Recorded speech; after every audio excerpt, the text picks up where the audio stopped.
ജപം. ദൈവമാതാവായ പരിശുദ്ധ കന്യകയെ, അവിടുന്ന് ദൈവദൂതൻ്റെ സന്ദേശത്തിന് നിന്റെ വചനം പോലെ എന്നിൽ ഭവിക്കട്ടെ എന്ന വാക്കുകളിലൂടെ മനുഷ്യാവതാര രഹസ്യത്തിന് സമ്മതം നൽകി. മനുഷ്യവർഗത്തിൻ്റെ പരിത്രാണ കർമ്മത്തിൽ സഹകരിച്ചു. സ്വാതന്ത്ര്യ ദുർവിനിയോഗത്താൽ നാശഗർത്തത്തിൽ നിപതിച്ച മാനവരാശിയെ അവിടുന്ന് സ്വാതന്ത്ര്യം ശരിയായി വിനിയോഗിച്ചുകൊണ്ട് രക്ഷിച്ചു. ഞങ്ങൾ ദൈവമക്കളുടെ യഥാർത്ഥ സ്വാതന്ത്ര്യം എന്താണെന്ന് മനസ്സിലാക്കി അതനുസരിച്ച് ഞങ്ങളുടെ സ്വാതന്ത്ര്യത്തെ ശരിയായി വിനിയോഗിക്കുവാനുള്ള അനുഗ്രഹം ഞങ്ങൾക്ക് നൽകണമേ.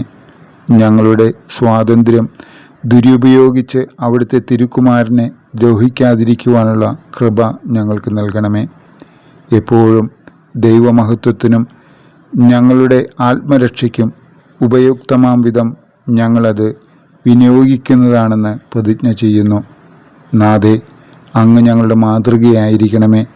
ഞങ്ങളുടെ സ്വാതന്ത്ര്യത്തെ ശരിയായി വിനിയോഗിക്കുവാൻ ഞങ്ങളെ പഠിപ്പിക്കണമേ. അനുസരണം ഏറ്റവും വലിയ സ്വാതന്ത്ര്യമാണെന്ന് ഞങ്ങൾ മനസ്സിലാക്കട്ടെ. ആമേൻ. സുഹൃതജപം.